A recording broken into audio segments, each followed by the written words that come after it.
warahmatullahi wabarakatuh.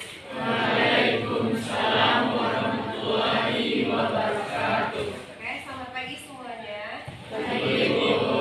Oke, gimana kabarnya hari ini? Alhamdulillah. Oke, alhamdulillah. Oke, ketua kelas bantu ibu pemimpin doa terlebih dahulu, silakan. Siap, gerak. Mat, gerak. Gerak. Doa mulai. Ya,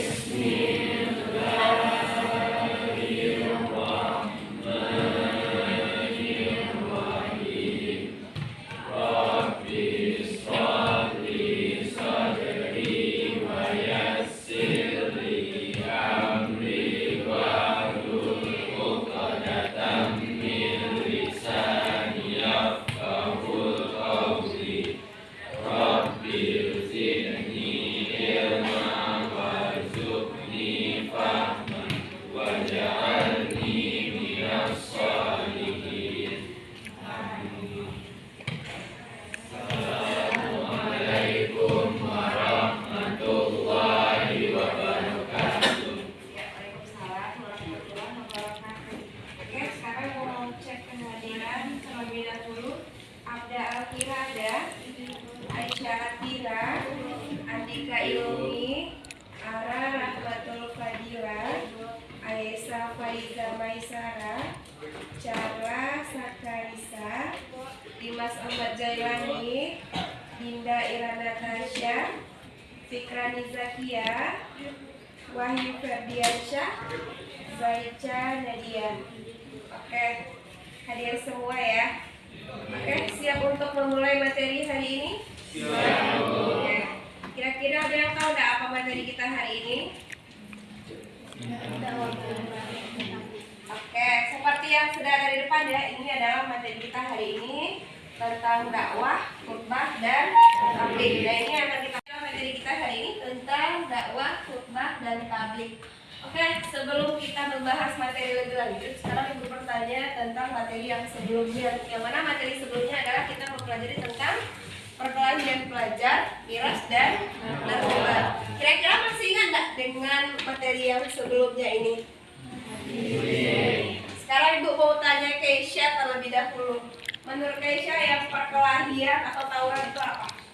Menurut Kisha, perkelahian itu adalah suatu hal yang dikerjakan oleh pelajar yang dimana dikerjakan oleh sekumpulan pelajar bertengkar dari kumpulan pelajar satu dengan pelajar lainnya. Oke, bagus sekali. Yang mana pelajar itu melakukan perkelahian ya. Yang mana tujuannya adalah untuk melemahkan pihak lawan ya. Nah, itu dia. Sekarang ibu mau tanya sama Mufti. Kira-kira menurut Mufti yang miras itu apa? Atau dalam Islam miras itu disebut dengan apa? Dalam Islam miras disebut sebagai khamr atau minuman yang memabukkan. Iya, ya itu dia. Oke, sekarang ibu mau tanya Dika. Dika, menurut Dika apa hukumnya khamar? Menurut Dika sendiri, khamar itu haram. Iya, menurut Dika hukumnya khamar itu adalah haram. Kemudian sudah dijelaskan dalam Al-Quran bahwa hukumnya khamar itu adalah haram. Oke, sekarang ibu mau bertanya perihal narkoba kepada Ara. Apa yang Ara pahami tentang narkoba? Coba sedikit Ara jelaskan. Narkoba itu adalah zat-zat yang bersifat alami ataupun sintesis yang dapat menghilangkan kesadaran, rasa nyeri, ataupun menyebabkan kecanduan. Narkoba itu terdiri atas narkotika, psikotropika, dan berliku. Oke, terima kasih ya. Oke, bagus sekali. Sekarang kita kita lanjutkan materi yang berikutnya. Ibu sudah tanya tadi beberapa orang. Berarti menurut kesimpulan ibu adakah sudah paham tentang perkelahian pelajar, miras, dan narkoba. Oke, nah ini materi kita yang berikutnya, yang mana nanti anda semua mampu menganalisis tentang dakwah, khutbah, dan tabligh. Oke, sekarang sebelum kita bahas apa itu dakwah, khutbah, tabligh, mau bertanya terlebih dahulu. Kira-kira menurut Noval dakwah itu apa? Berceramah misalnya? Iya, berceramah atau jadi ustadz gitu? Apa kira-kira? Mengajak orang lain kepada kebaikan? Ya, termasuk. Oke. Sekarang Ibu mau tanya kepada Ahjar.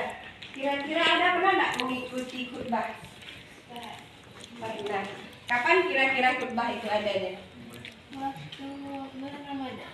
Waktu Bulan Ramadan saat tarawih. Tapi oh iya, Idul Fitri. Oh iya, betul. Oke, waktu Idul Fitri ada khutbah ya. Kapan lagi ada khutbah yang sering disaksikan? Yang Mas Yafi tahu ada saat Ibu tanya Dimas ikut khutbah nggak Jumat kemarin? Ada Bu. Ya, ada di mana? Di Mesir cuma itu. Ya, di Masjid SMA 1 ya. Kalau yang laki-laki muslim pasti mengikuti khutbah setiap Jumatnya ya. Karena khutbah itu merupakan rangkaian dari sholat Jumat yang wajib diikuti ya, tidak boleh ditinggalkan. Kalau ditinggalkan berarti Jumatnya itu sia-sia. Nah, sama saja dengan tidak melaksanakan yang namanya sholat Jumat. Oke, sekarang kita bahas terlebih dahulu apa itu dakwah. Oke, coba Rifanus coba baca penjelasan di depan apa itu dakwah. Dakwah adalah mengajak orang lain untuk meyakini kebenaran ajaran Islam dan mengamalkan syariat Islam agar tercapai pola hidupnya lebih baik sehingga tercapai kebahagiaan dunia dan akhirat. Dakwah bukan sekedar tabligh, khutbah dan majelis taklim saja. Oke, intinya dakwah itu adalah mengajak orang lain meyakini ajaran Islam atau mengajak orang lain untuk melakukan kebaikan-kebaikan. Apakah dakwah itu hanya sekedar berkhutbah saja? Apakah sekedar menjadi ustazah lalu berceramah, apakah itu dakwah? Kira-kira ada yang tahu tidak apa contoh berdakwah secara ini saja? Kan ada ya, kita berdakwah itu boleh melalui media, ya kan tidak? Apa contohnya? Ini ya, misalnya kita bikin spanduk tentang mengajak orang lain untuk sholat berjamaah, itu termasuk dakwah tidak? Iya. Itu termasuk kepada dakwah. Kenapa? Karena mengajak orang lain melakukan kebaikan. Oke, nah ini dalilnya. Coba Ibu minta tolong sama siapa ya yang baca dalilnya? Ada yang mau? Coba sama yang di samping Keisha, siapa namanya? Ya, coba Naura. Iya, Naura, coba Naura bacakan dalilnya. Kira-kira nampak nggak di sana? Dengan artinya, ayo. A'udzu billahi minasyaitonirrajim. Bismillahirrahmanirrahim. Wa takum minkum ummatun yad'una ilal khair wa ya'muruna bil ma'rufi wa yanhauna 'anil munkar wa ulaika humul muflihun. Artinya, dan hendaklah di antara kamu ada segolongan orang yang menyeru kepada kebajikan, menyuruh berbuat yang ma'ruf dan mencegah dari yang munkar. Dan mereka itulah orang-orang yang beruntung. Quran surat Ali Imran ayat 104. Oke, ada perintahnya di sana. Hendaklah ada di antara kamu segolongan orang yang menyeru kepada kebaikan. Ada nggak kita yang sering mengingatkan teman, ayolah sholat berjamaah, ayolah jangan main game lagi, ada nggak? Pernah nggak? Nah, ini termasuk kepada berdakwah. Nah, itu diperintahkan di dalam surat apa? Surat apa tadi Naura? Dan surat Al-Imran sudah dijelaskan bahwasanya memang begitu perintahnya kita harus mengajak orang lain melakukan kebaikan. Berikutnya, nah ini dia. Dakwah itu tidak harus jadi ustazah ya, tidak harus menjadi seorang khatib, tapi bisa juga melalui yang namanya media. Nah ini dia. Kalau Anda semuanya bisa bikin yang namanya konten gitu ya, bisa disebarkan melalui TikTok, bisa nanti dia disebarkan melalui media sosial yang lainnya. Nah, coba kita lihat media dakwah itu ada dua. Yang pertama ada televisi FA, ada media elektronik, yang kedua ada media cetak. Dan media elektronik itu seperti yang sering kita lihat di TV misalnya. Ada nggak orang berdakwah di TV atau di televisi? Siapa yang pernah menonton Mama Dede di televisi? Ada ya. Nah, biasanya pagi-pagi tuh orang tua yang suka hidupkan TV itu biasanya kan isinya ceramah semua ya. Dibuka yang siaran ini isinya ceramah, pindah lagi ke channel lain ceramah lagi gitu ya. Itu melalui televisi, kemudian melalui radio, ada juga melalui internet. Misalnya kita lihat melalui YouTube, banyak ya. Di YouTube itu banyak sekali para pendakwah di sana. Siapa ustadz favoritnya? Ada enggak? Abdul Somad. Nah, itu dia. Atau yang sekarang lagi booming lagi ada Ustadz Das Latif gitu ya. Siapa yang pernah nonton? Nah, ini kita harus sering-sering ya, lebih sering mendengarkan ceramah gitu ya. Kemudian melalui media cetak ya, baik majalah, baik buku, kemudian bisa berupa spanduk mungkin, atau di mading juga boleh. Nah, jadi kalau mading kelasnya mau mengajak teman-temannya melakukan kebaikan itu sudah termasuk kita berdakwah melalui media. Nah, itu dia. Oke, yang berikutnya, nah kita Ibu jelaskan sedikit tentang yang namanya dakwah. Sekarang kita pindah ke khutbah. Nah, ini dia. Kalau yang sering melakukan khutbah itu adalah yang mengikutnya adalah yang laki-laki. Oke, sekarang Ibu mau tanya Revan. Coba Revan bacakan pengertian dari khutbah. Khutbah adalah ceramah atau pidato yang disampaikan dengan tujuan untuk memberikan nasihat dan mempertebal iman dan takwa kepada Allah SWT. Khutbah biasanya dilakukan pada saat ibadah sholat Jumat, tapi juga bisa dilakukan pada waktu lain seperti Idul Fitri atau Idul Adha. Nah, itu dia yang khutbah ya, yang mana dia dilakukan pada waktu yang ditentukan. Tidak bisa ya, hari ini saya mau khutbah, dan tidak bisa seperti itu. Karena ada waktu-waktu yang ditentukan. Contohnya, kalau khutbah Jumat itu adalah sebelum memulai sholat Jumat. Kalau sholat Idul Fitri, khutbahnya kapan? Nah, setelah sholat Idul Fitri. Jadi sudah ada ketentuannya. Termasuk ada yang namanya khutbah nikah. Nah, itu dia. Oke, yang berikutnya. Nah, ini dia. Ini yang membedakan antara khutbah, dakwah, dan tabligh. Kalau dakwah dia tidak ada rukunnya. Kemudian kalau tabligh tidak ada rukunnya. Ya, kalau khutbah itu ada rukunnya. Nah, ini dia. Ada beberapa poin di depan ini yang menjadi rukunnya khutbah. Oke, yang berikutnya kita lihat. Nah, ini dia. Tabligh. Ini dia. Coba Helmi. Coba Helmi bacakan apa itu tabligh. Tabligh berarti menyampaikan atau menginformasikan ajaran Islam kepada orang lain. Tabligh merupakan salah satu sifat wajib yang dimiliki Rasulullah SAW. Oke. Jadi salah satu sifat Rasulullah itu adalah tabligh, menyampaikan. Nah, jadi kita juga bertabligh itu berarti kita menyampaikan kebaikan kepada orang lain. Nah, kalau ada kegiatan muhadarah di hari Jumat, kita berceramah itu menyampaikan kebaikan tidak? Iya. Iya. Jadi kita sebenarnya mengikuti tabligh ini sering. Contohnya pada waktu wirid remaja, ya di masjid ya, yang mana ada kegiatan wiridnya. Kemudian kita muhadarah setiap Jumatnya, ada yang menyampaikan materi di sana. Yang mana mereka itu adalah menyampaikan kebaikan-kebaikan. Yang mana itu adalah tujuannya untuk mengajak kita ke jalan yang lebih baik. Ada enggak orang yang tabligh itu misalnya ngajak kita musyrik itu ada tidak? Tidak. Dan semuanya adalah mengajak kepada kebaikan. Oke, nah itu perihal dari tabligh. Oke, nah ini tata cara Rasulullah bertabligh ya. Yang mana Rasulullah itu bertabligh itu adalah kita kalau bertabligh merujuk kepada caranya Rasulullah. Yang mana Rasulullah itu hanya menyampaikan. Ada enggak Rasulullah mengajak orang mengajak orang melakukan kebaikan itu dengan memaksa? Ya. Begitupun kita ya. Rasulullah saja orang yang Allah jaminkan surga, dakwahnya masih ditentang oleh orang lain, apalagi kita hanya manusia biasa. Jadi ketika kita ngajak teman lalu temannya menolak, itu hal biasa.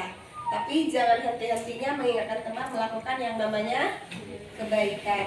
Ya, sampai di sana ada yang mau ditanyakan? Ada yang mau ditanyakan? Oke, kalau tidak itu penjelasan Ibu terkait dakwah, khutbah, dan tabligh. Sekarang Ibu mau tugaskan melakukan tugas, nanti Ibu.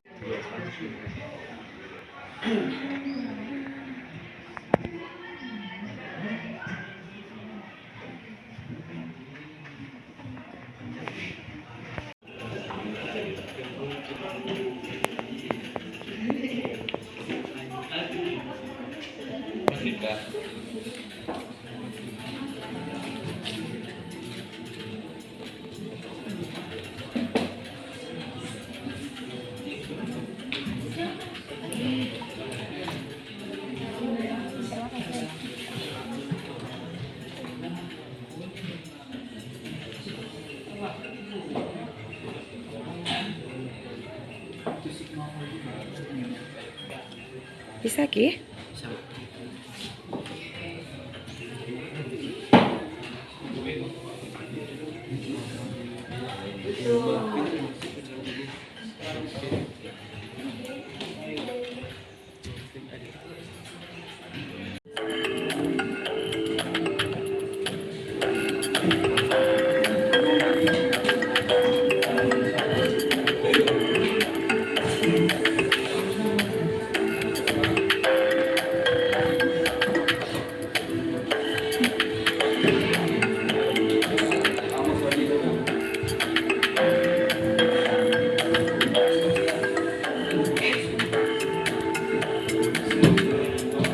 Oke,